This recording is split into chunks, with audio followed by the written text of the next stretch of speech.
എല്ലാവർക്കും നമസ്കാരം. ഇന്ന് പത്രവിശേഷത്തിലേക്ക് കടക്കുന്നതിന് മുമ്പ് നമ്മുടെ ഒരു ഫേസ്ബുക്ക് പോസ്റ്റ് നിങ്ങളുമായി പങ്കുവെക്കാൻ ആഗ്രഹിക്കുകയാണേ. ഈ ഫേസ്ബുക്ക് പോസ്റ്റ് ഇട്ടത് നമ്മുടെ ബഹുമാനപ്പെട്ട പൊതുമരാമത്ത് വകുപ്പ് മന്ത്രി മുഹമ്മദ് റിയാസ് ആണ്.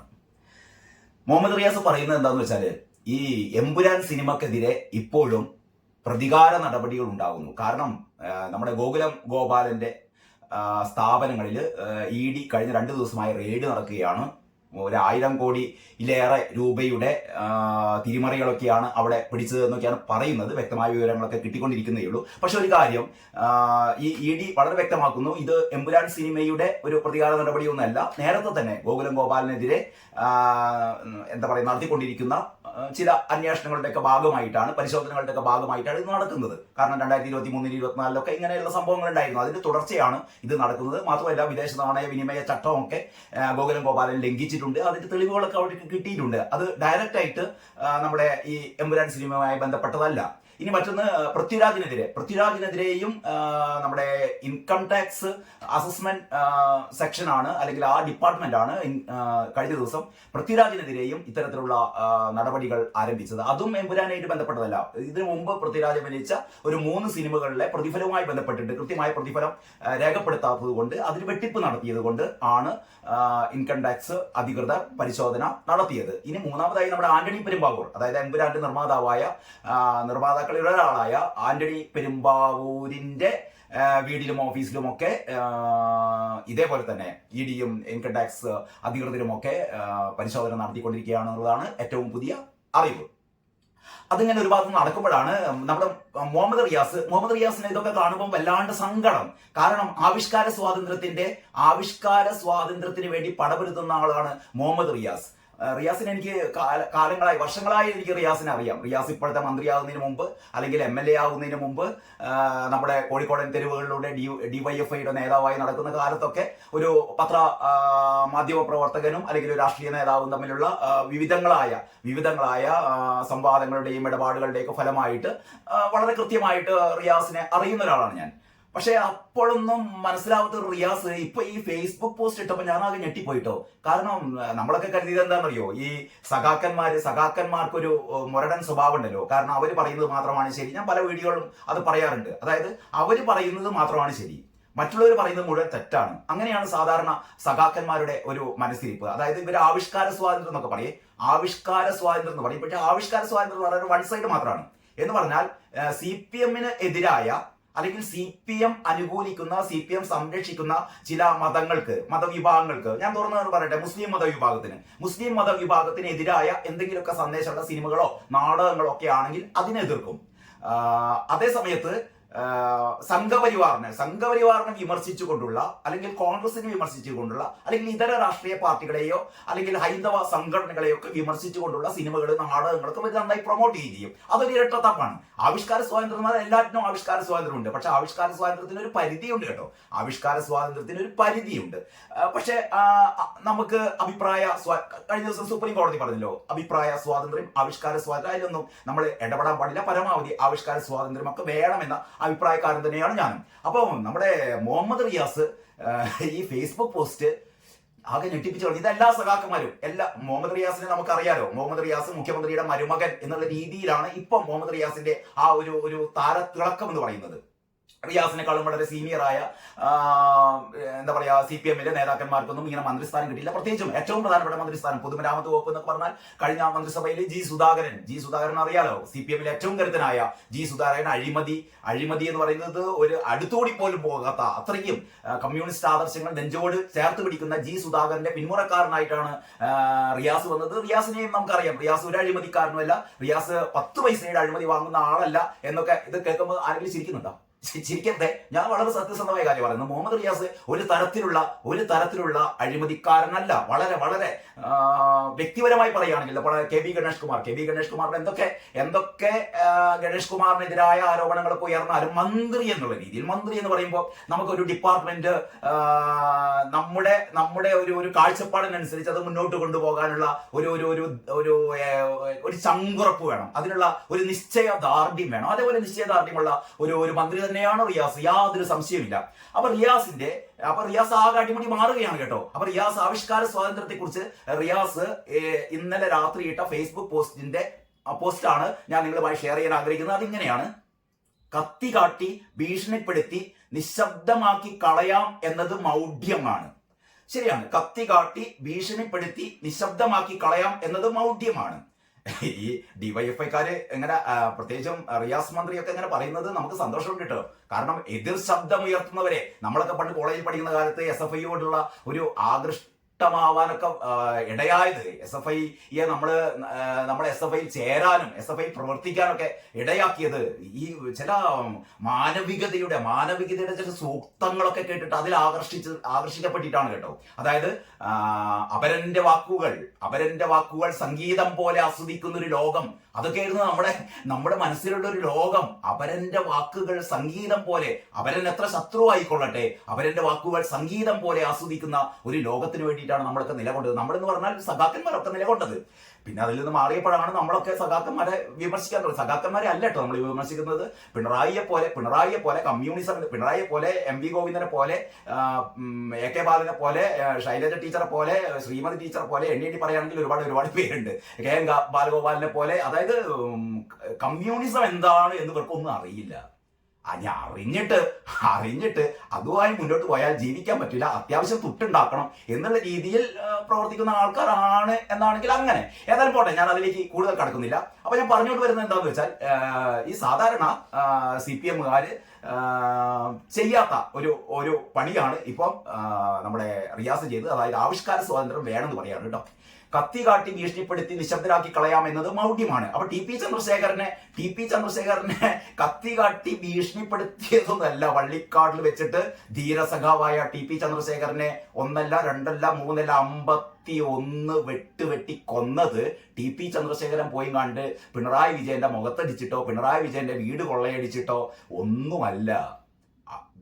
വ്യത്യസ്തങ്ങളായ ആദർശങ്ങളുടെ പേരിൽ എന്ന് പറഞ്ഞാൽ പാർട്ടി വഴിപിഴച്ചു പോകുന്നു. കമ്മ്യൂണിസത്തെ നെഞ്ചോട് ചേർത്ത് പിടിക്കുന്ന ഒരുപാട് ആൾക്കാർ ഇപ്പോഴും ഉണ്ട്. അവരൊക്കെ വിലപിക്കുന്നത് ഈ പാർട്ടി വഴിപിഴച്ചു പോകുന്നു, ഞങ്ങൾ മനസ്സിൽ കണ്ട, ഞങ്ങൾ സ്വപ്നം കണ്ട പാർട്ടി അല്ല ഇത്, പാർട്ടി വഴിപിഴച്ചു പോകുന്നു എന്ന് ഒരുപാട് സഖാക്കൾ ഇപ്പോഴും ഒരുപാട് സഖാക്കൾ വിലപിക്കുന്നത് നമ്മൾ കേൾക്കുന്നുണ്ട്. പക്ഷെ ആ വിലാപം പുറത്തേക്ക് വരുന്നില്ല. പുറത്തേക്ക് വന്നു കഴിഞ്ഞാൽ ഇവരുടെ ജീവന് അപകടമാണ് എന്ന് ഇവർക്കറിയാം. പേടിയോടെ മനസ്സിന്റെ ഉള്ളിൽ ഇവർ ആഗ്രഹിക്കുന്നത് ഈ പാർട്ടി ഒന്ന് നന്നാകണമേ എന്ന് തന്നെയാണ്. ഞാനും അത് തന്നെയാണ് ആഗ്രഹിക്കുന്നത്.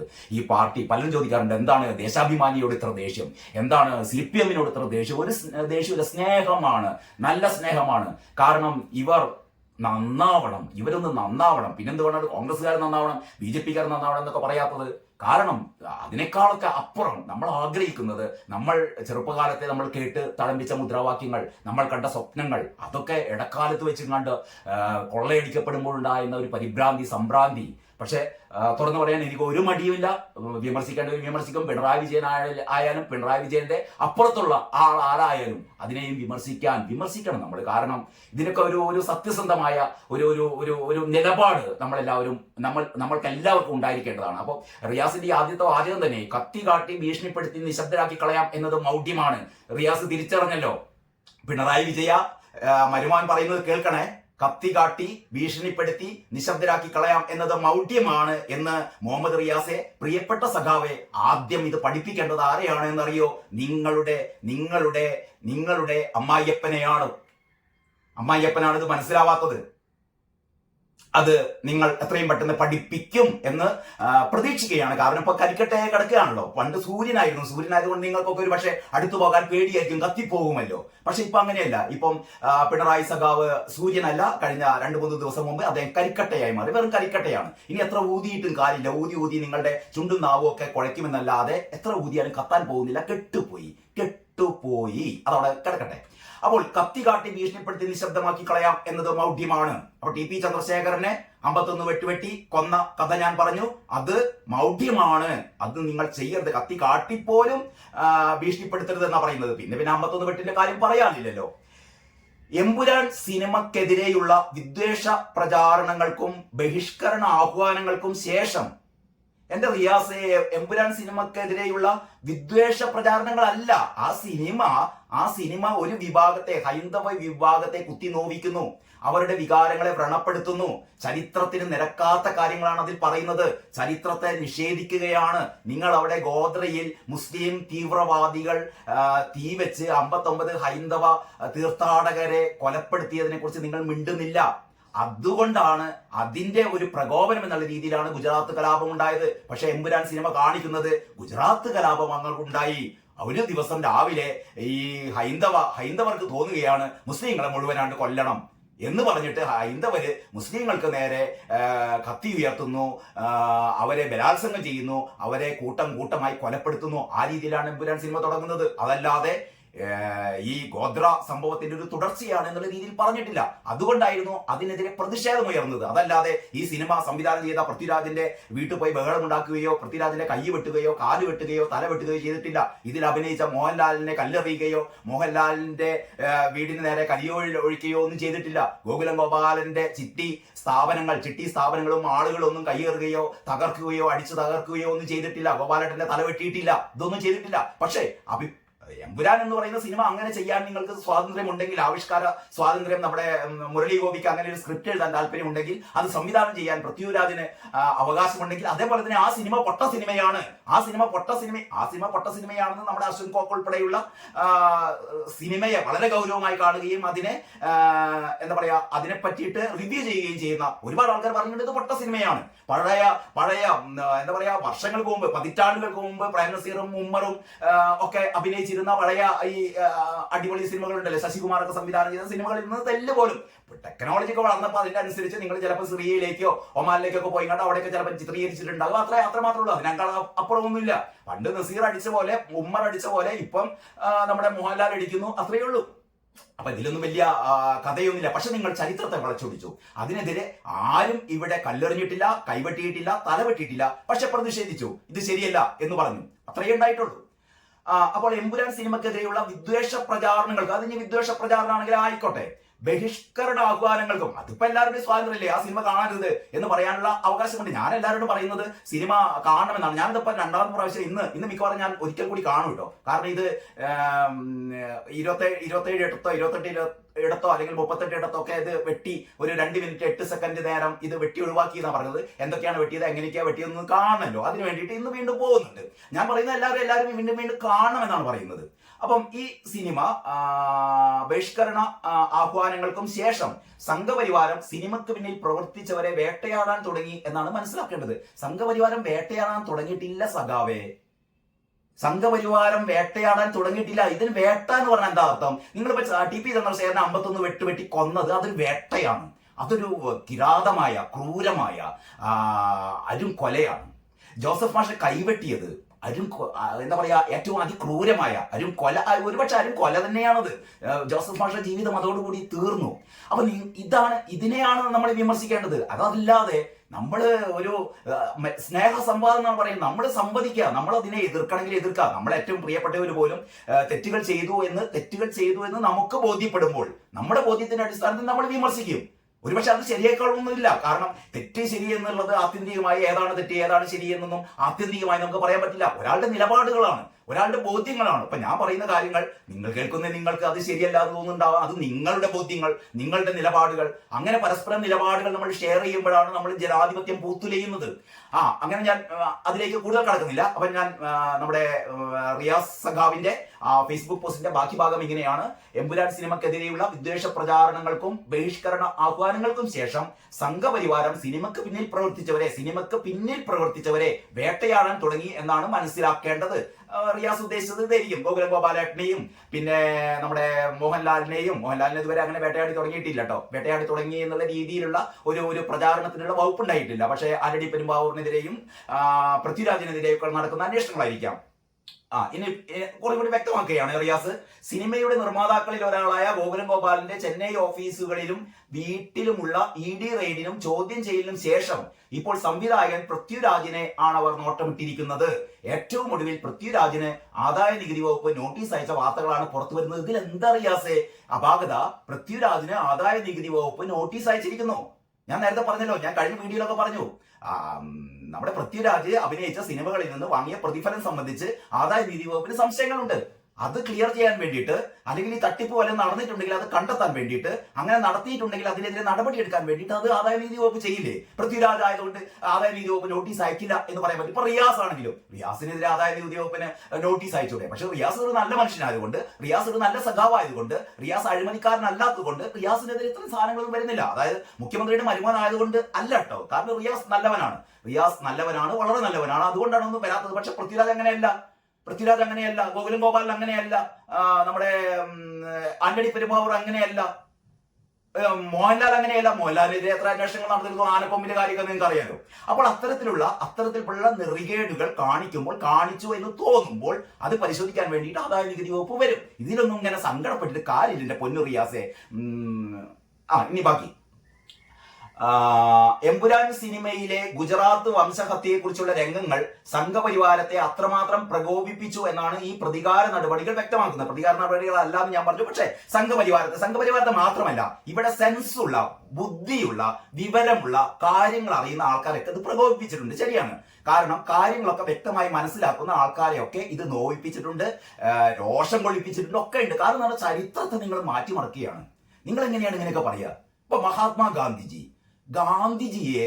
ഗാന്ധിജിയെ ഒരു കൊള്ളക്കാരനായിട്ടും ഒരു കൊലപാതകയൊക്കെ ആയിട്ട് അവതരിപ്പിക്കാൻ ആർക്കും പറ്റുമോ?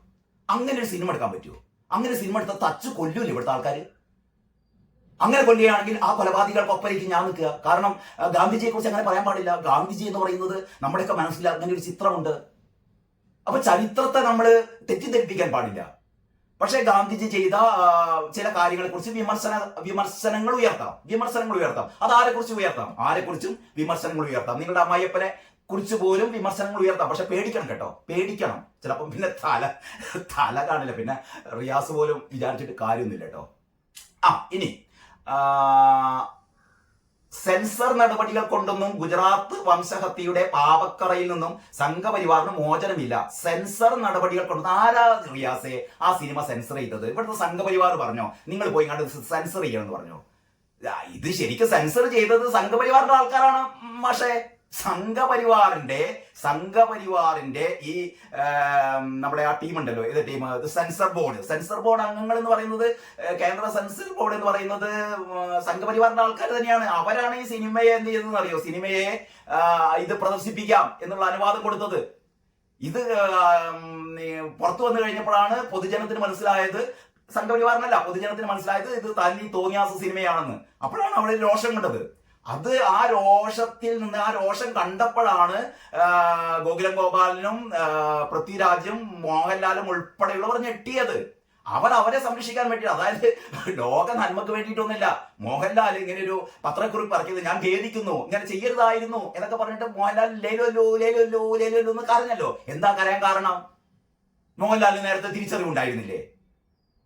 മോഹൻലാൽ അറിയാമായിരുന്നു. പക്ഷെ ഇത് കൂടുതൽ അപകടകരമാണെന്ന് മനസ്സിലാക്കാൻ മോഹൻലാലിന് മനസ്സിലായി. എന്റെ അടുത്ത സിനിമ പൊട്ടിപ്പോകും. അടുത്ത സിനിമ മാത്രമല്ല, ഇനി എനിക്ക് ഒരിക്കലും ഒരു സിനിമാ നടനായി ഇവിടെ നിലനിൽക്കാൻ പറ്റില്ല. കാരണം ജനവികാരം എനിക്ക് എതിരാണെന്ന് മനസ്സിലായപ്പോൾ, അതല്ലാതെ ഇവിടെ സംഘപരിവാർ പോയിങ്ങാണ്ട് സംഘപരിവാരത്തിന്റെ ആൾക്കാർ പോയിട്ട് ഇത് എന്താ പറയാ, ഈ സിനിമ നിരോധിക്കണമെന്നോ, ഈ സിനിമ റീസെൻസർ ചെയ്യണമെന്നോ, ഈ ചില കാര്യങ്ങളുടെ എത്ര കഴിയാലും നന്നാവാത്ത ചില കാര്യങ്ങൾ, ഇത് നിങ്ങൾ ഈ 28 38 380 3800 കട്ട് ഇതിൻ്റെ അകത്ത് വരുത്തിയാലും എമ്പുരാൻ സിനിമ വെറിയട്ട സിനിമ തന്നെയാണ്. അതിനെ നിങ്ങൾക്ക് ഒരിക്കലും കുളിപ്പിച്ചെടുക്കാൻ പറ്റില്ല. അതുകൊണ്ട് ആരും പറഞ്ഞിട്ടില്ല ഈ സിനിമയെ റീസെൻസർ ചെയ്യാൻ. ഇത് സ്വയം ആ ടീം തന്നെ അത് നമ്മുടെ പൊതുമണ്ഡലത്തിലുണ്ടല്ലോ, അവര് തന്നെ പറഞ്ഞതാണ്. ഞങ്ങളുടെ തീരുമാനപ്രകാരം, ഞങ്ങളുടെ ടീമിന്റെ തീരുമാനപ്രകാരം ഞങ്ങൾ ഇത് ഒന്നുകൂടി ഒന്ന് വെട്ടിവെടുപ്പാക്കാൻ പോവുകയാണ് എന്ന് പറഞ്ഞിട്ടാണ് ഇത് ചെയ്തത്. പിന്നെ റിയാസ് എന്തിനാ റിയാസ് ഇവരുടെ ആവശ്യമില്ലാത്ത കള്ളത്തരങ്ങളൊക്കെ പറയുന്നത്? നീ ഒരു നല്ല മനുഷ്യനല്ലേ? പിന്നെന്താണ്? കത്രിയ വയ്ക്കലുകൾ കൊണ്ടും പ്രതികാര റെയ്ഡുകൾ കൊണ്ടും മായ്ക്കാൻ കഴിയുന്നതല്ല ചരിത്ര യാഥാർത്ഥ്യങ്ങൾ. ആവിഷ്കാര സ്വാതന്ത്ര്യത്തിനെതിരെയുള്ള സംഘപരിവാർ തിട്ടൂരങ്ങൾ ഒരു തരത്തിലും കേരള സമൂഹത്തിന് അംഗീകരിക്കാൻ കഴിയില്ല. അത് ശരിയാണ്. ആവിഷ്കാര സ്വാതന്ത്ര്യത്തിനെതിരെയുള്ള സംഘപരിവാർ അല്ല, ആരായാലും സംഘപരിവാർ മാത്രം പറയല്ലേ. ആവിഷ്കാര സ്വാതന്ത്ര്യത്തിനെതിരായ സംഘപരിവാറിന്റെയോ മുസ്ലിം ലീഗിന്റെയോ CPM-ന്റെയോ ആരുടെ ആയാലും അത്തരം തിട്ടൂരങ്ങളൊന്നും സമൂഹത്തിന് അംഗീകരിക്കാൻ കഴിയില്ല. അവിടെയാണ് നിങ്ങൾ സെലക്റ്റീവ് ആവുന്നത്. സംഘപരിവാർ മാത്രമേ പറയുന്നുള്ളൂ. ഇനി ഇതൊന്ന് ഒന്ന് കറക്റ്റ് ചെയ്യണേ ഈ പോസ്റ്റ്. അതായത് ആവിഷ്കാര സ്വാതന്ത്ര്യത്തിനെതിരെയുള്ള സംഘപരിവാർ തിട്ടൂരങ്ങൾ എന്നുള്ളത് ആവിഷ്കാര സ്വാതന്ത്ര്യത്തിനെതിരായുള്ള സംഘപരിവാറിന്റെയോ CPM-ന്റെയോ മറ്റേ എല്ലാ രാഷ്ട്രീയ പാർട്ടികളുടെയും എല്ലാ സാമുദായിക സംഘടനകളുടെയും തിട്ടൂരങ്ങൾ ഒരു തരത്തിലും കേരള സമൂഹത്തിന് അംഗീകരിക്കാൻ കഴിയില്ല. അങ്ങനെ എഴുതുന്നതല്ലേ റിയാസെ? അങ്ങനെ എഴുതുന്നതല്ലേ റിയാസെ? ശരി തെറ്റാണ് പറ. ആവിഷ്കാര സ്വാതന്ത്ര്യം നമുക്ക് മാത്രം മതിയോ? നമുക്ക് മാത്രം മതി. ഞാൻ എൻ്റെ ഹൃദയം നിങ്ങളോടൊപ്പമാണ്, കമ്മ്യൂണിസ്റ്റ് പാർട്ടിയോടൊപ്പം തന്നെയാണ്. അപ്പോ നമുക്ക് മാത്രം മതിയോ റിയാസെ? ആവിഷ്കാര സ്വാതന്ത്ര്യം എല്ലാവർക്കും വേണ്ടേ? അപ്പൊ ഇത് സംഘപരിവാർ മാത്രം ഇത് നോക്കിയാൽ മതി, ബാക്കിയുള്ള ആൾക്കാർക്ക് ഈ വിലക്കുകളൊന്നും വേണ്ട എന്ന് പറയുന്നത് ശരിയല്ല മോനെ. അപ്പം സംഘപരിവാർ തിട്ടൂരങ്ങൾ ഒരു തരത്തിലും കേരള സമൂഹത്തിന് അംഗീകരിക്കാൻ കഴിയില്ല. കേരള സമൂഹത്തിന് മാത്രമല്ല ഒരു സമൂഹത്തിനും അത് അംഗീകരിക്കാൻ കഴിയില്ല. സിനിമയുടെ അഭൂതപൂർവമായ ജനസമ്മതി അതാണ് കാണിക്കുന്നത്. സിനിമയുടെ അഭൂതപൂർവമായ ജനസമ്മതി ഒന്നുമില്ല റിയാസെ. നീ എവിടുന്ന കണ്ട്? മറ്റേ മുഖ്യമന്ത്രിയുടെ കൂടെ കണ്ടിരുന്നോ? എനിക്കറിയില്ല. മുഖ്യമന്ത്രി ഇവിടെ ആശാസമരം, മുഖ്യമന്ത്രിയുടെ മൂക്കിന് താഴെ സെക്രട്ടേറിയറ്റ് പഠിക്കൽ പാവം സ്ത്രീകള് കഴിഞ്ഞ 2 മാസമായി വെയിലും മഴയും കൊണ്ടിട്ട് പട്ടിണി സമരം നടത്തുകയാണ്. ആ സമരപ്പന്തലേക്കൊന്ന് പോകാൻ പറ്റാത്ത നിങ്ങളെ അമ്മായിയപ്പനെ പോയി കണ്ട് എമ്പുരാൻ കണ്ട് എന്ന് പറഞ്ഞിട്ടുണ്ടല്ലോ എന്റെ റിയാസെ. ഒന്നും പറയുന്നില്ല. സഖാക്കളാണല്ലോ നിങ്ങളൊക്കെ അല്ലേ? പോട്ടെ. അപ്പൊ കേരള സമൂഹത്തിന് അംഗീകരിക്കാൻ കഴിയില്ല. സിനിമയുടെ അഭൂതപൂർവമായ ജനസമ്മതി അതാണ് കാണിക്കുന്നത്. സിനിമയുടെ അഭൂതപൂർവമായ ജനസമ്മതി ഒന്നും ഇല്ല മോനെ. കുറെ തട്ടിപ്പ് നടത്തിയിട്ട് ആൾക്കാരെ കൊണ്ട് ടിക്കറ്റ് വാങ്ങിപ്പിച്ചതാണ്. നിങ്ങൾ ഇതിന്റെ ഇടയ്ക്ക് ഞാൻ ഒരു കാര്യം പറഞ്ഞു തരട്ടെ, റിയാസ് മനസ്സിലാക്കാൻ വേണ്ടി പറയുകയാണെ. ഈ സിനിമ 2ാം ദിവസം 3ാം ദിവസമാണ്. 2ാം ദിവസമാണ് ഇത് 100 കോടി ക്ലബ്ബിൽ കയറി. 3ാം ദിവസം 4ാം ദിവസം പറഞ്ഞത് 200 കോടി ക്ലബ്ബ് കയറി. 200 കോടി ക്ലബ്ബ് കയറി എന്നൊക്കെ പറഞ്ഞിട്ടാണെങ്കിൽ ക്ലബ്ബിൽ മറ്റേ വീശാൻ വേണ്ടി കയറിയതല്ല. അങ്ങനെയാണ് അതിന്റെ ഒരു സംജ്ഞ അതാണ്, അതിന്റെ ഒരു ടേം അതാണ്. അതായത് 2 ദിവസം കൊണ്ട് എമ്പുരാൻ എന്ന് പറയുന്ന സിനിമ 100 കോടി രൂപ കളക്ട് ചെയ്തു. 4 ദിവസം കൊണ്ട് അത് 200 കോടി കളക്ട് ചെയ്തു. ഇനിയിപ്പോ 1000 കോടിയിലേക്ക് പോവുകയാണ് അത്രേ. ഇതൊക്കെ വിശ്വസിക്കുന്ന മണ്ടന്മാരാണോ റിയാസെ? ഞാൻ റിയാസിനോട് ഒരു കാര്യം പറയട്ടെ. ഈ കേരളത്തില് എത്ര ജനങ്ങളുണ്ട് അറിയോ? എൻ്റെ ഒരു അറിവ് അനുസരിച്ച് ഒരു 3-3.25 കോടിയാണ്. 3.25 കോടിയാണ് കേരളത്തിലെ ജനസംഖ്യ എന്ന് പറയുന്നത്. ഈ 3.25 കോടി ജനസംഖ്യയിൽ എത്ര പേർ, ഈ 3.25 കോടി ജനസംഖ്യ എന്ന് പറഞ്ഞാൽ ഇപ്പം പെറ്റു വീണ കുട്ടി മുതൽ നടക്കാൻ പറ്റാത്ത അപ്പൂപ്പൻ അമ്മൂമ്മമാര് മുത്തശ്ശൻ മുത്തശ്ശിമാർ ഉൾപ്പെടെയാണ് ഈ പറയുന്ന 3.25 കോടി കേട്ടോ. ഈ 3.25 കോടിയിൽ സിനിമ തിയേറ്ററിൽ പോയി സിനിമ കാണുന്ന, എമ്പുരാൻ പോട്ടെ, തിയേറ്ററിൽ പോയി സിനിമ കാണുന്ന എത്ര പേരുണ്ടാവും, എത്ര ശതമാനം ഉണ്ടാവും? അതാദ്യം നമുക്ക് കൊടുക്കാം. ഈ 3.25 കോടിയില് അതിന്റെ ഒരു 30%, ഒരു 25-30% തന്നെയെങ്കിലും കുട്ടികളാണെന്ന് വിചാരിക്കുക. അതായത് സിനിമയൊന്നും കാണാൻ പ്രായമാവാത്ത കുട്ടികൾ. പിന്നീട് ഒരു 10-75 എന്ന് പറഞ്ഞാൽ തീരെ നടക്കാനൊന്നും പറ്റാത്ത അങ്ങനത്തെ ആൾക്കാർ ഒരു 10-20%. അങ്ങനെ ഒരു 50% പോയി കഴിഞ്ഞാൽ ബാക്കിയുള്ള ഒരു 50% മാത്രമേ ഉള്ളൂ സിനിമ കാണാൻ ഒരു ആരോഗ്യം അതിനുള്ള പ്രാപ്തിക്കുള്ള ആൾക്കാർ 50% ഉള്ളേ. ഈ 50% തന്നെ സിനിമ ഹറാമാണെന്നൊക്കെ പറഞ്ഞ കുറെ കൂട്ടർ നമ്മളെ കൂടെ ഉണ്ട് കേട്ടോ. അത് അവരൊക്കെ നോക്കണേ. ഈ 50%-ൽ തന്നെ ഈ 50%-ൽ എത്ര ശതമാനം സിനിമ കാണാൻ തിയേറ്ററിൽ പോകും? എൻ്റെ ഒരു നിരീക്ഷണം അതിലൊരു 10%, അതിന് കൂടുതലാണ്, അതിലൊരു 10%. അപ്പൊ നേരത്തെ പറഞ്ഞ ഈ 3.25 കോടിയിൽ ഒരു 50% പോയി കഴിഞ്ഞാൽ ബാക്കിയുള്ളത് ഒരു 1,60,00,000. ഈ 1,60,00,000 ഒരു 10% എന്ന് പറഞ്ഞാൽ 10% സിനിമ കാണാൻ പോകുന്നത് എന്ന് പറഞ്ഞാൽ ഒരു 16 ലക്ഷം പേരാണ് 16 ലക്ഷം പേരാണ് സിനിമ കാണാൻ പോകുന്നത് എന്ന് അർത്ഥം. 16 ലക്ഷം പേര്. ഇനി പോട്ടെ, ഒരു 20 ലക്ഷം പേരാണ് തിയേറ്ററിൽ പോയി സിനിമ കാണാൻ പോകുന്നത്. ഇനി 20 എന്നുള്ളത് നിങ്ങൾക്ക് വേണമെങ്കിൽ ഞാൻ പറയുന്നത് കുറഞ്ഞു പോയെങ്കിൽ ഈ 20 ലക്ഷം എന്നുള്ളത് ഒരു 50 ലക്ഷം ആക്കിക്കോ. ഈ കേരളത്തിലെ 3.25 കോടി ജനസംഖ്യയിൽ ഒരു 50 ലക്ഷം പേർ ഈ എമ്പുരാൻ സിനിമ കാണാൻ പോയി എന്ന് വിചാരിക്കുക. ഒരു ശരാശരി ഇവിടുത്തെ ടിക്കറ്റിന്റെ വില, ഞാൻ കൈരളി തിയേറ്ററിൽ നിന്ന് ഇതിന്റെ 3ാം ദിവസം 150 രൂപയുടെ ടിക്കറ്റ് എടുത്തിട്ടാണ് ഞാൻ കണ്ടു കേട്ടോ. ഞാൻ വളരെ സുന്ദരമായി കണ്ടു. കേരളത്തിൽ 100 രൂപ മുതൽ 100 രൂപ, 120 രൂപ, 150 രൂപ, 180 രൂപ. കൈരളി തിയേറ്ററിൽ 2 സൈസ് ടിക്കറ്റുകളെ 150, 180, 200 രൂപ. പിന്നെ വലിയ മാളിലേക്കൊക്കെ വരികയാണെങ്കിൽ അവിടെ 300, 450 അങ്ങനെയുള്ള എന്താ പറയുക റേറ്റ് ഒക്കെ ഉണ്ടായിരിക്കും. അപ്പൊ എന്നാലും ശരാശരി നമ്മളൊരു 150 രൂപ എന്ന് വിചാരിക്കുക ടിക്കറ്റിന്റെ റേറ്റ്. ഈ 150 രൂപ ടിക്കറ്റിൽ 27% ഗവൺമെന്റിന്റെ ടാക്സ് ആണ്.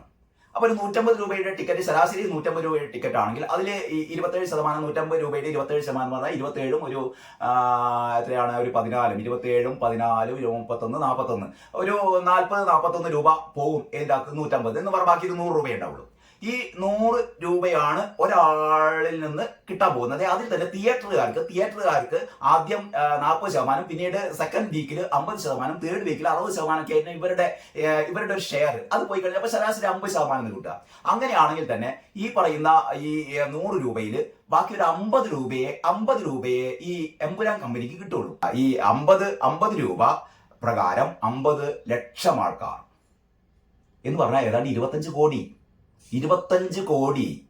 ഈ സിനിമ മുഴുവൻ കണ്ടു കഴിഞ്ഞാൽ, ഇത്രയും ആൾക്കാർ സിനിമ കണ്ടു കഴിഞ്ഞാൽ ഒരു 25 കോടി, അല്ലെങ്കിൽ നമുക്കൊരു 50 കോടി എന്നൊക്കെ പറയാം. ഇത്രയൊക്കെ കിട്ടുള്ളൂ. അതിന് പകരം ഇത് 2 ആഴ്ച കൂടിയപ്പോഴത്തേക്ക് 200 കോടി, 300 കോടി, 400 കോടി. അതുകൊണ്ടൊക്കെയാണ് ED ഒക്കെ വരുന്നത്. അതുകൊണ്ടാണ് ഇതിന്റെ പരിപാടി എന്ന് പറഞ്ഞാൽ ഇത്ര മാത്രമേ ഉള്ളൂ. അതായത് ഈ സിനിമയിൽ നിന്ന് ഒരു 10-25 കോടി വരുമാനം ഉണ്ടെങ്കിൽ അത് പറയും 250 കോടി എന്ന് പറയും. അപ്പൊ ബാക്കിയുള്ളത് മുഴുവൻ നമുക്ക് വെളുപ്പിക്കാലോ, ബാക്കിയുള്ളത് മുഴുവൻ ഗോപാലേട്ടന് വെളുപ്പിക്കാലോ, ബാക്കിയുള്ളത് മുഴുവൻ ആന്റണി പെരുമ്പാറിന് വെളുപ്പിക്കാലോ, ബാക്കിയുള്ളത് മുഴുവൻ മോഹൻലാലിന് വെളുപ്പിക്കാലോ, ബാക്കിയുള്ളത് മുഴുവൻ നമ്മുടെ പൃഥ്വിരാജ് സുകുമാരന് വെളുപ്പിക്കാലോ. ഇതുകൊണ്ടൊക്കെയാണ് ആര് വരുന്നത്, ED വരുന്നത്, ഇൻകം ടാക്സുകാർ വരുന്നത്, ഒക്കെ വരുന്നത്. ഞാൻ അതിന്റെ ഒരു ഈ സിനിമയുടെ നിങ്ങൾ 200 കോടി 300 കോടി എന്നൊക്കെ കേൾക്കുമ്പോൾ എനിക്ക് പലപ്പോഴും ചൊറിഞ്ഞ് വരാറുണ്ട് കേട്ടോ. അതുകൊണ്ടാണ് ഞാൻ കണക്ക് പറഞ്ഞത്. ഒരു 200 ഒരു 300 ഇല്ല, ആകെ 25 കോടിയോ 30 കോടിയോ ഉണ്ടാവും ഈ പറഞ്ഞ ആൾക്കാർ മുഴുവൻ സിനിമ കണ്ടാൽ തന്നെ. ഇനി റിയാസ് മോന്റെ ഈ ഇതിന്റെ ബാക്കി കൂടി പറയാ കുറച്ചുള്ളൂ. കേന്ദ്ര ഏജൻസികളെ ഉപയോഗിച്ചുകൊണ്ട് ആവിഷ്കാര സ്വാതന്ത്ര്യത്തിന് കൂച്ചുവിലങ്ങിടുമെന്ന സംഘപരിവാർ ഭീഷണി ഈ നാടിനോട് തന്നെയുള്ള വെല്ലുവിളിയാണ്. ശരിയാണ്, അങ്ങനെ വെല്ലുവിളിക്കാൻ പാടില്ല. കത്തി കാട്ടി കലാകാരന്മാരെ ഭീഷണിപ്പെടുത്തി നിശബ്ദരാക്കി കളയാം എന്നത് മൗഢ്യമാണ്. ഇത് തുടക്കത്തിൽ പറഞ്ഞല്ലോ. കേരള സമൂഹമാകെ ഈ വിഷയത്തിൽ കലാകാരന്റെ ആവിഷ്കാര സ്വാതന്ത്ര്യത്തിനൊപ്പം നിൽക്കും. ഇതിലാണ്, ഈ ഒരു സെന്റൻസിലാണ് എന്നെ അങ്ങോട്ട് റിയാസിനൊപ്പം കണ്ടെങ്കിൽ ഞാൻ കെട്ടിപ്പിടിച്ച് ഉമ്മ വെച്ചിരുന്നു കേട്ടോ. അതായത് കേരള സമൂഹമാകെ ഈ വിഷയത്തിൽ കലാകാരന്റെ ആവിഷ്കാര സ്വാതന്ത്ര്യത്തിനൊപ്പം നിൽക്കും. കേരളമാകെ കലാകാരന്റെ ആവിഷ്കാര സ്വാതന്ത്ര്യത്തിനൊപ്പം നിൽക്കും. അതാണ് കേരളത്തിന്റെ ചരിത്രം എന്നാണ് റിയാസ് പറയുന്നത്. അപ്പൊ കലാകാരന്റെ ആവിഷ്കാര സ്വാതന്ത്ര്യത്തിനൊപ്പം നമ്മൾ നിൽക്കണം. എന്താണ് സംഘപരിവാരത്തിന്റെ ആൾക്കാരെ ഇങ്ങനെയൊക്കെ ചെയ്യുന്നത്? BJP-ക്കാർ, RSS-കാരെ നിങ്ങൾ ഇങ്ങനെ പ്രതികരിക്കാനും പാടില്ല. നമ്മുടെ റിയാസ് പറഞ്ഞിട്ടില്ലേ, നമ്മുടെ സഖാവ് റിയാസ്, എന്റെ ഏറ്റവും പ്രിയപ്പെട്ട സുഹൃത്തായ റിയാസ് പറയുന്നത് കേട്ടില്ലേ, സമൂഹം ആവിഷ്കാര സ്വാതന്ത്ര്യത്തിനൊപ്പം നിൽക്കണം. ഇനി എനിക്ക് റിയാസിനോട് 2-3 അഭ്യർത്ഥനകളുണ്ട്. നമ്മളൊരു പാവപ്പെട്ട, നിങ്ങളെയൊക്കെ വോട്ട് ചെയ്ത് വിജയിപ്പിച്ച ആളാണെന്ന് മനസ്സിലാക്കിയാൽ മതി. നിങ്ങളുടെ പഴയ ഓർമ്മയുണ്ടോ എന്നറിയില്ല, പണ്ട് കേരളമുദിയിലൊക്കെ നിങ്ങൾ പണ്ട് വിജയരാഘവൻ മത്സരിക്കുന്ന കാലത്ത് നിങ്ങൾ കേരളമുദിൽ വന്നു നമ്മൾ സംസാരിച്ചിരുന്നതും നമുക്ക് അങ്ങനെ നമ്മൾ തമ്മിലുള്ള ഒരു ഇടപെടലുകളൊക്കെ ഞാൻ ഓർമ്മിച്ചു പോവുകയാണ് കേട്ടോ. അപ്പൊ റിയാസിന് ചില കാര്യങ്ങൾ ചെയ്യാൻ പറ്റും. അതല്ല, റിയാസിന് മനസ്സിലായല്ലോ ആവിഷ്കാര സ്വാതന്ത്ര്യത്തെ നമുക്ക് ഒരിക്കലും എന്ത് ചെയ്യാൻ പറ്റില്ല, ഇങ്ങനെ ഈ രീതിയിലുള്ള കലാപത്തിലേക്ക് കൊണ്ടുപോകാൻ പറ്റില്ല. ആവിഷ്കാര സ്വാതന്ത്ര്യം അനുവദിച്ചു കൊടുക്കണം. അപ്പൊ റിയാസ് ചെയ്യേണ്ടത് എന്താന്ന് വെച്ചാൽ, നമ്മുടെ കൈരളി ചാനൽ ഉണ്ടല്ലോ, നമ്മുടെ കൈരളി ചാനൽ, നമ്മൾക്ക് അതിന്റെ ഷെയർ ഹോൾഡേഴ്സ് ആണ്. 1000 രൂപയോ അങ്ങനെന്തോ പണ്ട് അടച്ചിട്ടുണ്ട്, അതിന്റെ വിവരമൊന്നുമില്ല. അപ്പൊ ഈ കൈരളി ചാനലിൽ സിനിമ കാണിക്കുമ്പം നിങ്ങൾ ചെയ്യേണ്ടത്, സിനിമ കാണിക്കുന്നില്ലെങ്കിൽ പോട്ടെ, സിനിമ നിങ്ങൾ കാണിക്കണം. ഏത് സിനിമയ്ക്കാണെന്നറിയോ? എന്നാൽ ഞാൻ 3-4 സിനിമ എനിക്ക് പറയാറുണ്ട്. ഒന്ന് TP51 എന്ന് പറയുന്ന സിനിമ മൊയ്തു താഴത്ത് എന്ന് പറയുന്ന കണ്ണൂർക്കാരനായ ഒരു യുവ സംവിധായകൻ സംവിധാനം ചെയ്തിട്ടുണ്ട്. 2014 സംവിധാനം ചെയ്തതാണ്. നല്ല സിനിമയാണ്, ഞാൻ കണ്ടതാണത്. നമ്മുടെ ദേവി അജിത്ത് നായികയായ ദേവി അജിത്ത്, എനിക്ക് തോന്നുന്നു ജയറാമിന്റെ കൂടെ കാറിലൊക്കെ അഭിനയിച്ച നടിയാണ് ദേവി അജിത്താണ് KK രമയായി അഭിനയിച്ചത്. പിന്നെ നമ്മുടെ രമേശ് ചേട്ടൻ എനിക്ക് തോന്നുന്നു വടകര ആ ഭാഗത്തുള്ളതാണ് രമേശ് ചേട്ടനാണ് നമ്മുടെ TP ചന്ദ്രശേഖരനായി കണ്ട. TP ചന്ദ്രശേഖരന്റെ അതേ ഒരു രൂപസാദൃശ്യമാണ് കേട്ടോ രമേശ് ചേട്ടന്. അങ്ങനെ രമേശ് ചേട്ടൻ TP ചന്ദ്രശേഖരനായിട്ടും KK രമയായിട്ട് ദേവി അജിത്തൊക്കെ അഭിനയിച്ച, നമ്മൾ റിയാസ് ഖാനൊക്കെ അഭിനയിച്ചിട്ടുണ്ട് ആ സിനിമയിൽ. അങ്ങനെ നമ്മുടെ മൊയ്തു താഴത്ത്, ആ മൊയ്തു താഴത്ത് സിനിമ ചെയ്യുന്ന സമയത്ത് നിങ്ങൾ ചെയ്ത ഈ നിങ്ങൾ എന്ന് പറയുന്നത് ഞാൻ റിയാസിനെ അല്ല ഉദ്ദേശിച്ചിട്ടുള്ളത്, നമ്മുടെ സഖാക്കന്മാർ, അതായത് ചില വിവരജാത സഖാക്കന്മാർ ചെയ്തത് എന്താണെന്നറിയോ, ആ സിനിമ കണ്ണൂരിൽ നിന്ന് ആ സിനിമയുടെ ആവിഷ്കാരം എന്താ പറയാ അതിന്റെ ഷൂട്ടിംഗ് നടത്താൻ അനുവദിച്ചില്ല. ജീവന് തന്നെ ഭീഷണിയുണ്ടായി. അവസാനം എനിക്കൊന്ന് തൊടുപുഴയിൽ ഒക്കെ പോയിട്ടാണ് ഇത് ചിത്രീകരിച്ചത്. എങ്ങനെയെങ്കിലും കഷ്ടപ്പെട്ട് ആ സിനിമ സംവിധാനം ചെയ്യുന്നതിൻ്റെ ഇടയിൽ ഞാൻ പറയാൻ കാരണം ഞാൻ നേരിട്ട് അനുഭവിച്ച ആളാണ്. പലപ്പോഴും രാത്രി ഞാൻ കേരളമുദിയിൽ വർക്ക് ചെയ്യുന്ന കാലത്ത് നമ്മുടെ മൊയ്തു താഴത്ത് വിളിക്കാറുണ്ട്, അനീഷട്ട വലിയ പ്രശ്നമാണ്, ചിലപ്പോൾ നാളെ ഞാൻ ഉണ്ടാവില്ല, അങ്ങനെയൊക്കെയാണ് പറയുക. രാത്രി നമ്മൾ സാധാരണ ഞാൻ ഡെസ്കിലാവുമ്പോൾ രാത്രി 12, 1 മണി 2 മണി വരെയൊക്കെ ഡെസ്കിൽ ജോലി ചെയ്യുന്നുണ്ടാവും കേട്ടോ. അപ്പം അതിൻ്റെ ഇടക്കാണ് 12 മണിക്ക് 12:30 ചിലപ്പം വിളിക്കും, മൊയ്തു താഴത്ത് വിളിക്കും, അനീഷട്ട പ്രശ്നമാണ്, നാളെ ചിലപ്പോൾ നമ്മളെ തട്ടിക്കാളും കേട്ടോ സഖാക്കൾ. പേടിച്ച്, കാരണം ആ രീതിയിലുള്ള ഭീഷണിയായിരുന്നു. ഞാൻ കഴിഞ്ഞ വീഡിയോയിൽ പറഞ്ഞിരുന്നു, താണയിലെ ആ ഫ്ലാറ്റിൽ നിന്ന് മൊയ്തു താഴത്തിനെയും കുടുംബത്തെയും ഭാര്യയെയും മക്കളെയും ഒക്കെ ആ ഫ്ലാറ്റിൽ നിന്ന് രാത്രി 1 മണിക്ക് ഇറക്കി വിടുകയാണ്. ഒരു രാത്രി മുഴുവനും തെരുവിൽ നിൽക്കുകയാണ് ഈ സംവിധായകൻ കേട്ടോ. ഇതൊക്കെയാണ് നമ്മുടെ ആവിഷ്കാര സ്വാതന്ത്ര്യം. റിയാസ് ശ്രദ്ധിക്കേണ്ട, റിയാസ് ഒരു പക്ഷേ ഇതൊന്നും അറിഞ്ഞിട്ടുണ്ടാവില്ല. അതുകൊണ്ടാണ് ഞാൻ റിയാസിനോട് പറയുന്നത്, നമ്മുടെ അന്നത്തെ പാർട്ടി സെക്രട്ടറിയുടെ ഓഫീസിൽ നിന്ന്, എനിക്ക് തോന്നുന്നു അന്നത്തെ പാർട്ടി സെക്രട്ടറി എന്ന് പറഞ്ഞാൽ നിങ്ങളെ അമ്മായിപ്പൻ തന്നെയാണെന്ന് തോന്നുന്നത്, ആ സമയത്ത് പാർട്ടി സെക്രട്ടറിയുടെ ഓഫീസിൽ നിന്ന് വിളിച്ചു പറഞ്ഞ് എല്ലാ തിയേറ്ററുകളും ബ്ലോക്ക് ചെയ്തു. കാരണം ഇയാളുടെ സിനിമ വരുന്നുണ്ട്, മൊയ്തു താഴത്തിന്റെ TP 51 എന്ന് പറയുന്ന സിനിമ വരുന്നുണ്ട്, ഒരു തിയേറ്ററിലും പ്രദർശിപ്പിക്കരുത് എന്ന് പറഞ്ഞിട്ട് എല്ലാ തിയേറ്ററുകളും ബ്ലോക്ക് ചെയ്തു. അവസാനത്ത് ഉമ്മൻചാണ്ടിയുടെ ദയാദാക്ഷിണ്യത്തെ തുടർന്ന് സംസ്ഥാന ചലച്ചിത്ര അക്കാദമിയുടെ ചലച്ചിത്ര കോർപ്പറേഷന്റെ അധീനതയിലുള്ള ഏതാനും തിയേറ്ററുകൾ, 12-13 തിയേറ്ററുകളിലാണ് ഈ സിനിമ പ്രദർശിപ്പിച്ചത് എന്നാണ് എനിക്ക് മനസ്സിലാക്കാൻ കഴിഞ്ഞത് കേട്ടോ. അപ്പൊ ചെയ്യേണ്ടത് എന്താണെന്ന് വെച്ചാൽ, നമുക്ക് എമ്പുരാൻ എല്ലാവരും കാണണം തന്നെയാണ് ഞാൻ പറയുന്നത്. എമ്പുരാൻ കാണണം, കണ്ടിട്ടാണല്ലോ നമുക്ക് മനസ്സിലാക്കുക കാര്യങ്ങൾ എന്തൊക്കെയാണ്. അതേപോലെ TP 51 എന്ന് പറയുന്ന സിനിമ എന്ത് ചെയ്യണം എന്നറിയോ, നിങ്ങൾ പ്രദർശിപ്പിക്കണം, അടിയന്തരമായി പ്രദർശിപ്പിക്കണം. കൈരളി ചാനലിൽ ഇനി കൈരളി ചാനലിൽ പ്രദർശിപ്പിക്കാൻ പറ്റില്ലെങ്കിൽ ആ സിനിമ കേരളത്തിലുടനീളം പ്രദർശിപ്പിക്കാനുള്ള ഒരു ധാർമ്മികമായ പിന്തുണ നിങ്ങൾ കൊടുക്കണം കേട്ടോ. കാരണം ആ സിനിമ വരട്ടെ, നമുക്കറിയണല്ലോ, കാരണം അത് ഒരു ആവിഷ്കാര സ്വാതന്ത്ര്യമാണല്ലോ. പിന്നെ നമ്മളെ രാമസിംഹൻ, അലി അക്ബർ ആണ് പിന്നീട് രാമസിംഹനായി മാറിയത്. അലി അക്ബർ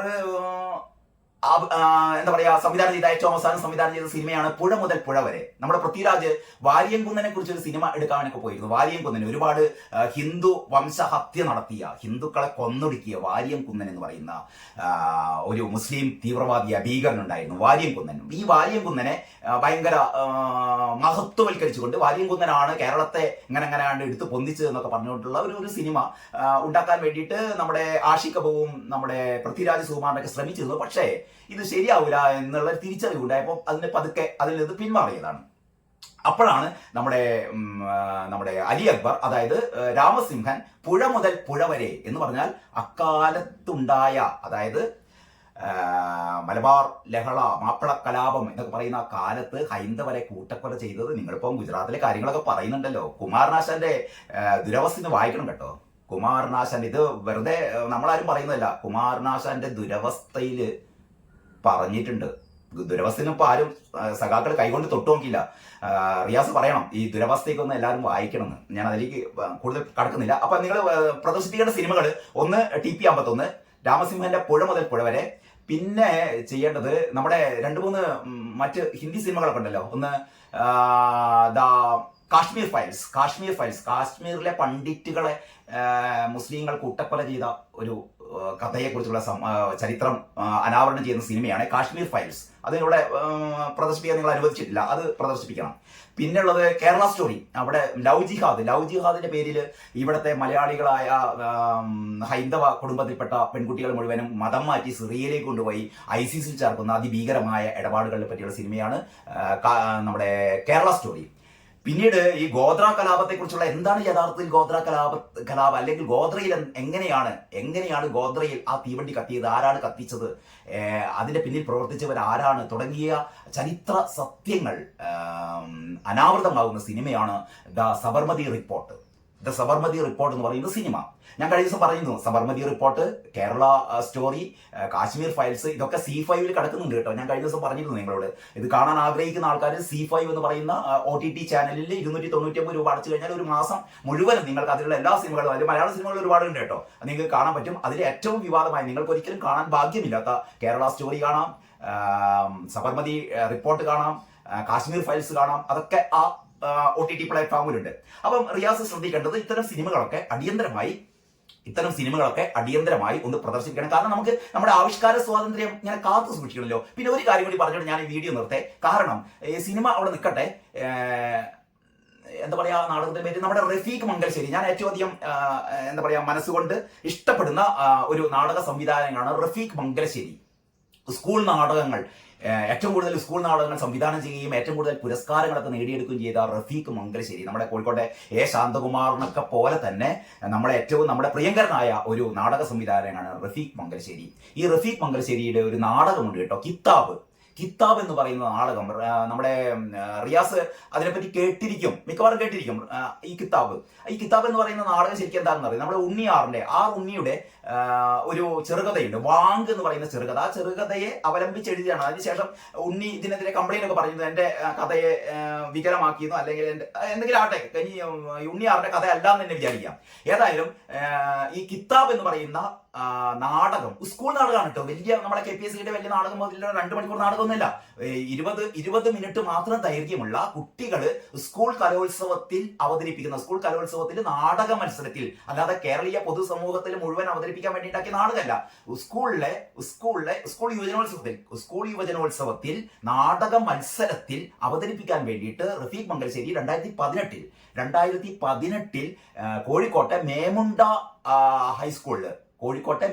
ഹൈസ്കൂളിലെ കുഞ്ഞു കുട്ടികളെ കൊണ്ട് അവതരിപ്പിച്ച നാടകമാണ് കിത്താബ്. ഈ കിത്താബിന്റെ കഥ എന്ന് പറഞ്ഞാൽ,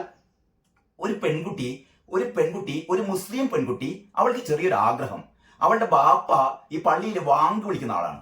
പള്ളിയിൽ വാങ്ക് വിളിക്കുന്ന ബാപ്പയോട് ഇവൾ പറയുന്നു, ബാപ്പ എനിക്കൊരാഗ്രഹം, എനിക്കും വാങ്ക് വിളിച്ചാൽ കൊള്ളാമെന്നുണ്ട്. അത്രേ അവൾ പറഞ്ഞിട്ടുള്ളൂ, എനിക്കും പള്ളിയിലൊന്ന് വാങ്ക് വിളിക്കണം. അങ്ങനെ ആ പെൺകുട്ടിയുടെ ഒരു ആഗ്രഹം. മാത്രമല്ല, ആ വീട്ടിലെ മീൻ പൊരിച്ചത് ഈ പെൺകുട്ടി എടുത്തു തിന്നു. അതായത് അത്തരം ദരിദ്രമായ മുസ്ലിം കുടുംബങ്ങളിലൊക്കെ മീൻ പൊരിച്ചത് അക്കാലത്ത് ആൺകുട്ടികൾക്കും ആണുങ്ങൾക്കും മാത്രം അവകാശപ്പെട്ടതാണത്രേ. ഇത് കേട്ടിട്ട് പലർക്കും ചിരി വരുന്നുണ്ടായിരിക്കും. അങ്ങനെയാണ് പല സ്ഥലത്തും ഇപ്പോഴും. അതായത് മീൻ പൊരിച്ചതിന്റെ അവകാശികൾ ആൺകുട്ടികളും ആണുങ്ങളൊക്കെയാണ്. പെൺകുട്ടികൾക്ക് മീൻ പൊരിച്ചത് തിന്നാൻ പാടില്ല. പക്ഷെ ഈ പെൺകുട്ടി മീൻ പൊരിച്ചത് കട്ടെടുത്ത് തിന്നുന്നു. വാങ്ക് വിളിക്കാൻ ആഗ്രഹിക്കുന്നു. മാത്രമല്ല, ഈ പെൺകുട്ടിയോട് എന്നിട്ട് ബാപ്പ പറയുന്നു, മോളെ എങ്ങനെയൊക്കെ പറഞ്ഞു കഴിഞ്ഞാൽ, ബാപ്പ പറയാണ്, ഈ ആൺകുട്ടികളും ആണുങ്ങൾക്കൊക്കെ ഉള്ള അവകാശത്തിന്റെ പകുതിയൊക്കെയുള്ള പെൺകുട്ടികൾക്ക് എന്നൊക്കെ പറഞ്ഞ് മനസ്സിലാക്കുന്നുണ്ട് കേട്ടോ. ഈ പെൺകുട്ടീനെ മുസ്ലിം സമുദായത്തില് പുരുഷന്മാർക്കുള്ള അവകാശത്തിന്റെ പകുതിയെ നിങ്ങൾക്കുള്ളൂ, സ്വത്തവകാശത്തിന്റെ പകുതി, ബാക്കി എല്ലാത്തിന്റെ പകുതിയുള്ളൂ, നിങ്ങൾക്ക് പുറത്തിറങ്ങാൻ പാടില്ല. അങ്ങനെ ഒരുപാട് വിലക്കുകളൊക്കെ ഉണ്ടെന്ന് പറയുമ്പോൾ പെൺകുട്ടി എടുത്ത വായി ചോദിക്കുന്നുണ്ട്, അപ്പൊ എന്നാലും വസ്ത്രങ്ങൾ ഞങ്ങൾക്ക് പകുതി മതിയല്ലോ, അതായത് ആണുങ്ങളുടെ വസ്ത്രത്തിന്റെ പകുതി മതിയല്ലോ, കാരണം അവകാശത്തിന്റെ പകുതി കിട്ടുമ്പോൾ വസ്ത്രങ്ങളും പകുതി മതിയല്ലോ എന്നൊക്കെ പറയുന്ന പെൺകുട്ടി. ഈ ഒരു നാടകമാണ് കേട്ടോ, വളരെ കൗതുകരമായ നാടകമാണ്. വാങ്ക് വിളിക്കാൻ ഒരു പെൺകുട്ടിക്ക് ആഗ്രഹിച്ചൂടെ? പൊരിച്ച മീൻ കട്ട് തിന്നൂടെ ഒരു പെൺകുട്ടിക്ക്? ഈ ബാപ്പ പറയാണ് ആണുങ്ങളുടെ അവകാശത്തിന്റെ പകുതിയെ പെണ്ണുങ്ങൾക്കുള്ളൂ എന്ന് പറയുമ്പോൾ, എന്നാ പിന്നെ എന്റെ കുപ്പായത്തിന്റെ പകുതി മാത്രം, ശരീരത്തിന്റെ പകുതി പുറത്ത് കാണിക്കുക, കുപ്പായം ഞാൻ ഇട്ടോട്ടെ എന്ന് പെൺകുട്ടിക്ക് ചോദിച്ചൂടെ? ഇങ്ങനൊരു നാടകം ഇത് ജില്ലാതലത്തിൽ 1ാം സമ്മാനം കിട്ടി കേട്ടോ. ജില്ലാ മത്സരത്തിൽ, കാരണം മേമുണ്ട സ്കൂളിലാണ് കഴിഞ്ഞ ഒരുപാട് വർഷങ്ങളായിട്ട് നാടകത്തിൽ 1ാം സമ്മാനം കിട്ടുന്ന സ്കൂളാണ്. റഫീഖ് മംഗലശ്ശേരിയുടെ വളരെ സുന്ദരമായി സംവിധാനം ചെയ്ത നാടകത്തിന് 1ാം സമ്മാനം കിട്ടി. ഈ നാടകം, എന്റെ പൊന്നു റിയാസെ, ഈ നാടകം 2018 ഈ സംസ്ഥാന സ്കൂൾ കലോത്സവം ആലപ്പുഴയിലായിരുന്നു നടന്നത് കേട്ടോ. കാരണം ഞാൻ കഴിഞ്ഞ ഒരുപാട് വർഷങ്ങളായി, ഏറ്റവും അവസാനം കഴിഞ്ഞ വർഷം തിരുവനന്തപുരത്ത് നടന്ന സംസ്ഥാന സ്കൂൾ കലോത്സവം ഒഴികെ ഒരു 10, 35, 40 വർഷം തുടർച്ചയായിട്ട് എല്ലാ സംസ്ഥാന കലോത്സവത്തിലും പങ്കെടുക്കുന്ന ഒരാളാണ് ഞാൻ കേട്ടോ. കാരണം ആ മത്സരങ്ങൾ കാണുകയും അത് റിപ്പോർട്ട് ചെയ്യുകയൊക്കെ ചെയ്യാൻ വേണ്ടി പോകുന്ന ഒരാളാണ് ഞാൻ. അങ്ങനെ 2018 ഞാൻ അന്ന് കലാമതിയിൽ ഞാൻ വർക്ക് ചെയ്യുന്ന സമയത്ത് 2018 ഞാൻ ആലപ്പുഴയിൽ പോയിരുന്നു. ആലപ്പുഴയിലെ ഈ സംസ്ഥാന കലോത്സവത്തിൽ പോയ ആളാണ് ഞാൻ. അന്ന് ആ 1ാം സമ്മാനം കിട്ടിയ കിത്താബ് എന്ന നാടകം സംസ്ഥാന കലോത്സവത്തിൽ അവതരിപ്പിക്കാൻ സമ്മതിച്ചില്ല. ആരെന്നറിയോ?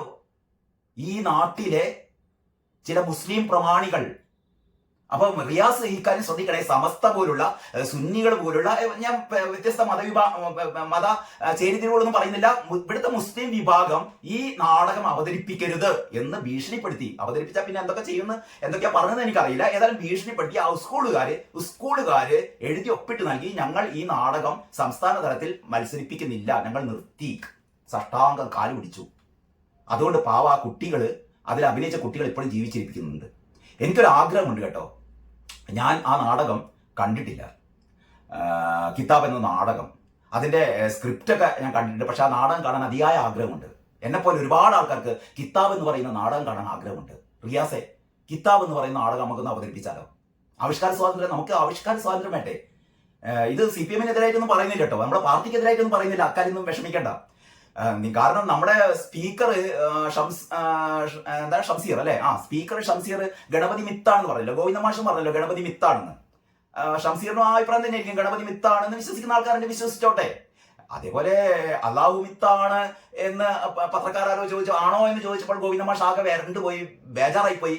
ഗോവിന്ദമാഷിന്റെ ചിരിയാകെ മാഞ്ഞു പോയി. അങ്ങനെ ഒരു സംഭവമൊക്കെ ഉണ്ടായിരുന്നു കേട്ടോ. അപ്പം നമുക്ക് ആ രീതിയിലേക്കൊക്കെ ഇത് പോണ്ട കാര്യമില്ല. കാരണം അതിലൊന്നും കാര്യമില്ല. അപ്പൊ ഞാൻ പറഞ്ഞോണ്ട് വരുന്നത് എന്താന്ന് വെച്ചാൽ, നമുക്ക് കിതാബ് അവതരിപ്പിക്കണം. അപ്പൊ കിതാബ് നമുക്ക് അത് ഡിവൈഎഫ്ഐ നമ്മുടെ റഹീമിനോടും സനോജിനോടും ഒക്കെ ഒന്ന് പറഞ്ഞിട്ട്, സനോജ്, റഹീം, പിന്നെ ജെക്സി തോമസ്, അങ്ങനെയുള്ള നമ്മുടെ സഖാക്കളൊക്കെ വരട്ടെ. ഈ സഖാക്കളുടെയൊക്കെ കൂട്ടായ്മയിൽ നമുക്ക് റഫീഖ് പങ്കച്ചേരിനെ വിളിച്ചിട്ട് നമുക്ക് സംസ്ഥാനത്തുടനീളം ഈ ആവിഷ്കാര സ്വാതന്ത്ര്യം എന്ന് പറയുന്നത് ഈ സംഘപരിവാറിന്റെ ഈ തോന്നിയാസങ്ങളൊക്കെ നമുക്ക് നിർത്തണം. സംഘപരിവാർ മാത്രമല്ല, ആരൊക്കെ ആവിഷ്കാര സ്വാതന്ത്ര്യത്തിനെതിരായി പ്രവർത്തിക്കുന്നുണ്ടോ അവരെയൊക്കെ നമുക്ക് ഒരു നിലക്കാക്കണം. അതുകൊണ്ട് എത്രയും പെട്ടെന്ന് കിതാബ് എന്ന് പറയുന്ന നാടകം നമുക്ക് അവതരിപ്പിക്കണം. TP51 എന്ന് പറയുന്ന സിനിമ നമുക്ക് അവതരിപ്പിക്കണം. കാശ്മീർ ഫയൽസ് ഇവിടെ എല്ലാ തിയേറ്ററുകളിലും കൊണ്ടുവന്ന് കാണിപ്പിക്കണം. സബർമതി റിപ്പോർട്ട് എന്ന് പറയുന്ന സിനിമ കാണിക്കണം. കേരള സ്റ്റോറി കാണിക്കണം. കാരണം ആവിഷ്കാര സ്വാതന്ത്ര്യമാണ് വലുത്. റിയാസിന് ഒരുപാട് നന്ദിയുണ്ട്. കാരണം ഇങ്ങനെ ഒരു ഫേസ്ബുക്ക് പോസ്റ്റ് ഇട്ടതിന്. ഞാൻ നേരത്തെ പറഞ്ഞ പോലെ ചെറിയൊരു തകരാറ് മാത്രമേ ഉള്ളൂ. ഇത് സംഘപരിവാർ എന്ന് പറയുന്നതിന് പകരം ആവിഷ്കാര സ്വാതന്ത്ര്യത്തിന് ആരൊക്കെ എതിര് നിൽക്കുന്നുവോ അവരെയൊക്കെ നമുക്ക് എതിർത്ത് തോൽപ്പിക്കണം. അങ്ങനെയുള്ളൊരു നാട് എൻ്റെ റിയാസെ, നമുക്കൊരുമിച്ച് മുന്നോട്ട് നീങ്ങാം എന്നാണ് എനിക്ക് പറയാനുള്ളത്. ഈ വീഡിയോ അത്യാവശ്യം നീണ്ടുപോയി എന്ന് എനിക്കറിയാം. കാരണം ഞാൻ ഇന്ന് രാവിലെ ഞാൻ പത്രങ്ങളൊന്നും നോക്കിയില്ല, പത്രങ്ങൾ നോക്കാൻ പോകുന്നുള്ളൂ. രാവിലെ എഴുന്നേറ്റ് ഇത് നോക്കിയപ്പോഴാണ് റിയാസിന്റെ ഈ ഫേസ്ബുക്ക് പോസ്റ്റ് കണ്ടത്. അപ്പോഴാണ് എനിക്ക് തോന്നിയത് ഇതൊന്ന് ഷെയർ ചെയ്യണം നിങ്ങളുമായിട്ട് എന്ന്. അപ്പൊ എല്ലാവർക്കും ഇന്ന് നല്ലൊരു ദിവസം ആശംസിക്കുകയാണ്. കാരണം റിയാസിന്റെ ഈ നമ്മുടെ മനസ്സൊക്കെ ഇങ്ങനെ കുളിർക്കുന്ന ഈ ഒരു പോസ്റ്റിന്റെ പശ്ചാത്തലത്തിൽ നമ്മൾ പ്രതീക്ഷിക്കാം ആരും ഒരാവിഷ്കാരത്തിനും എതിര് നിൽക്കാത്ത ഒരു കാലത്തിന് വേണ്ടിയിട്ട്. അപ്പോൾ അത്ര ഒരു കാലത്തിലേക്ക് നമുക്ക് എത്രയും പെട്ടെന്ന് പോകേണ്ടതുണ്ട്. അതുകൊണ്ട് എല്ലാവർക്കും ഒരുപാട് നന്ദിയും നമസ്കാരവും പറഞ്ഞുകൊണ്ട് ഞാൻ ഈ വീഡിയോ ഇവിടെ അവസാനിപ്പിക്കുന്നു. ഓക്കെ.